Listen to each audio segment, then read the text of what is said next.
Selamat malam Bapak Ibu. Selamat malam. Terima kasih karena Bapak Ibu sudah bisa hadir di pertemuan malam ini. Tapi sebelum kita mulai akan pertemuan, kita buka dengan doa. Berdoa menurut keyakinan dan kepercayaan kita masing-masing. Berdoa mulai.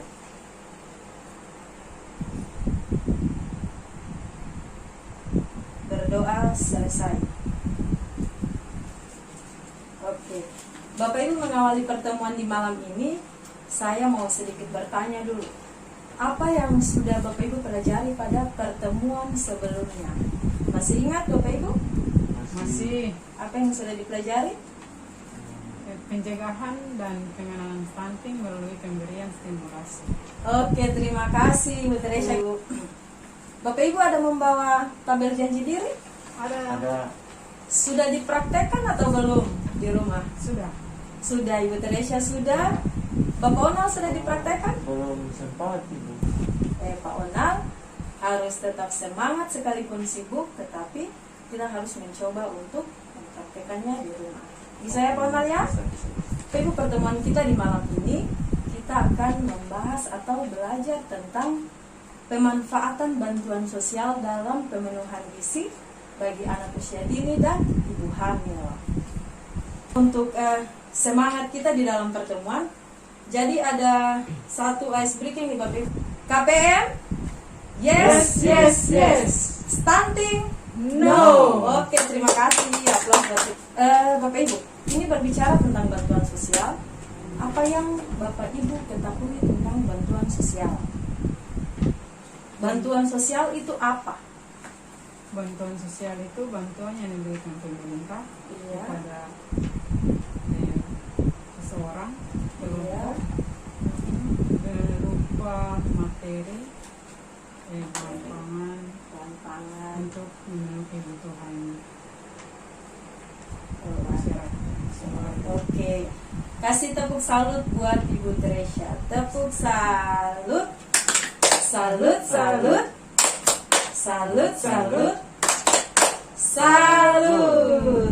Oke. Jadi bantuan sosial ada jenis-jenis atau macam-macam bantuan sosial. Menurut Bapak Ibu, jenis-jenisnya atau contoh-contohnya seperti apa? Misalnya yang paling top sekarang ini Iya. TKH. Apalagi? Sembako. Ya, jadi sekarang itu yang paling banyak sekali yang orang tahu. Iya. Bantuan sosial itu bantuan TKH, bantuan sembako, dan masih ada bantuan banyak yang lain. Ya, jadi bantuan sosial adalah pemberian bantuan berupa uang, barang yang diberikan oleh pemerintah kepada seorang pribadi, kepada keluarga, kelompok maupun masyarakat dengan tujuan untuk memenuhi kebutuhan sehari-hari. Untuk bantuan PKH, ini pemanfaatannya untuk apa saja? Kalau PKH itu untuk yang diutamakan adalah kesehatan, pendidikan dan kesejahteraan sosial. Oke, terima kasih Ibu Tri. Nah, kalau Pak Onar untuk bantuan sembako, ini pemanfaatannya untuk apa? Kalau bantuan sembako ini pemanfaatannya untuk pemenuhan gizi. Pemenuhan gizi keluarga ya? Keluarga, iya. Oke, terima kasih buat Pak dan Ibu. Jadi manfaat bantuan sosial yaitu terpenuhinya kebutuhan keluarga penerima manfaat, baik itu pangan, pendidikan, kesehatan, sehingga anak menjadi sehat dan tidak stunting. Oke. Nah, Bapak Ibu, ini agar makanan ibu hamil dan anak balita ini memiliki kandungan gizi yang baik, kita harus tahu dulu makanannya yang seperti apa, kan? Jenis-jenisnya yang seperti apa. Nah, di sini untuk kandungan makanan bergizi bagi ibu hamil dan anak balita, dia harus makanan yang bersumber dari karbohidrat atau makanan pokok. Nah, fungsinya di sini sebagai sumber kekuatan supaya kita bisa kerja, kemudian kita juga bisa berpikir. Nah, itu yang pertama. Yang kedua, makanan yang mengandung protein. Protein di sini Bapak Ibu ada protein hewani, ada protein nabati. Nah, kalau protein hewani itu misalnya ikan, ayam, telur, nah tempe, tahu, dan lain sebagainya. Fungsi dari makanan yang mengandung protein ini untuk membangun sel-sel atau memperbaiki sel-sel tubuh yang rusak. Jadi sangat penting untuk dikonsumsi. Kemudian yang ketiga, makanan yang mengandung vitamin dan mineral. Ini sayur-sayuran dan buah-buahan. Iya, buah-buahan. Jadi fungsinya di sini untuk membantu proses kerja tubuh dan mencegah berbagai penyakit.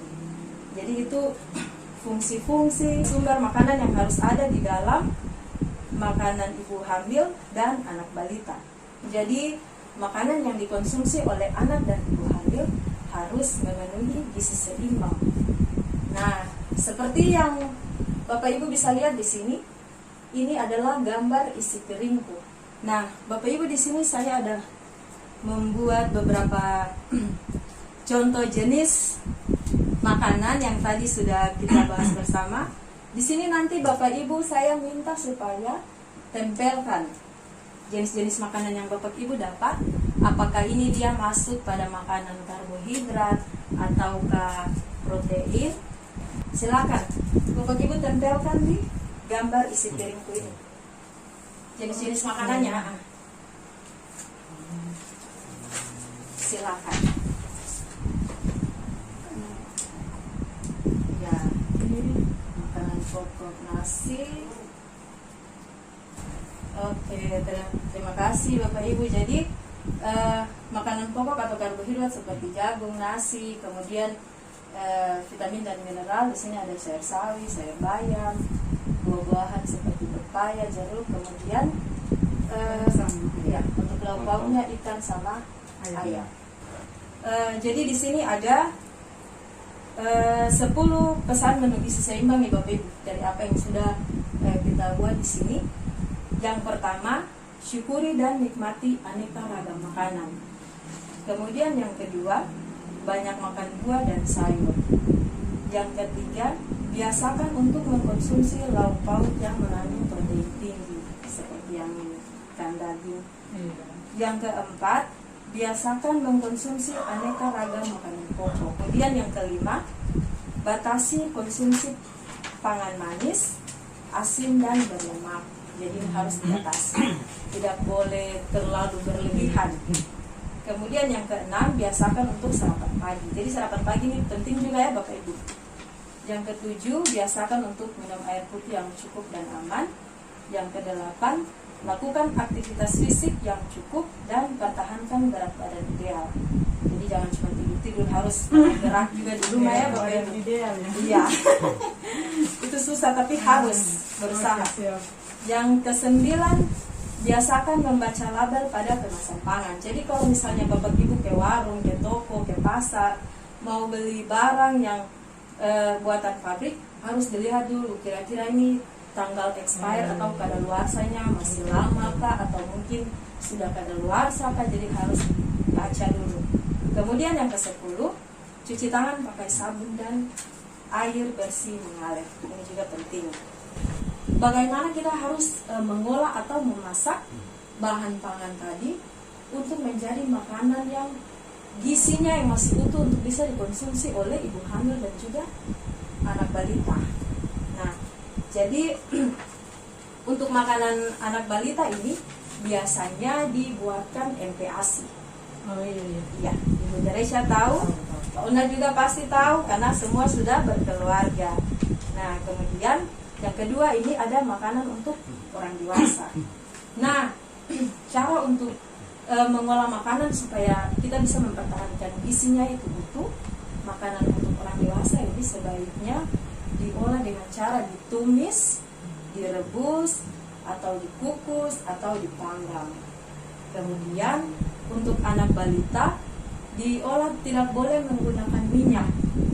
Ya, jadi seperti misalnya buat bubur dari sayur-sayuran itu kan semuanya harus direbus, tidak boleh menggunakan minyak. Ya. Oke, ini yang perlu Bapak Ibu ingat bahwa anak memasuki usia 6 bulan perlu diberikan MPASI agar anak terpenuhi kebutuhan gizinya secara seimbang. Ini memasuki usia 6 bulan. Kemudian yang kedua, ibu hamil perlu mengkonsumsi makanan bergizi seimbang untuk memastikan janin yang dikandung lahir sehat, cerdas, dan tidak stunting. Jadi seperti ini. Jadi menu makan ibu hamil dan bayi balita itu harus seperti ini. Ada karbohidrat, ada protein, kemudian ada vitamin dan mineral. Bisa seimbang supaya tetap sehat. Jadi bagaimana Bapak Ibu? Mungkin ada yang mau ditambahkan? Pas? Cukup jelas Bapak Ibu? Jelas. Oke, berarti Bapak Ibu punya tanggung jawab supaya bisa memperhatikan pemenuhan gizi seimbang bagi ibu hamil dan anak balita di rumah. Nah, kalau kedepannya Bapak Ibu ingin mengetahui lebih lanjut tentang persoalan atau permasalahan stunting, Bapak Ibu bisa menghubungi saya supaya saya bisa memfasilitasi Bapak Ibu untuk ke layanan yang Bapak Ibu butuhkan untuk mendapatkan informasi yang lebih lanjut, yang lebih banyak lagi. Berarti pertemuan kita di malam hari ini cukup sekian. Sebelum kita berpisah, kita tutup dengan doa dulu. Berdoa menurut keyakinan kita masing-masing. Berdoa selesai. Terima kasih atas partisipasi Bapak Ibu di malam ini. Sampai ketemu lagi di pertemuan selanjutnya. Selamat malam semua. Selamat malam.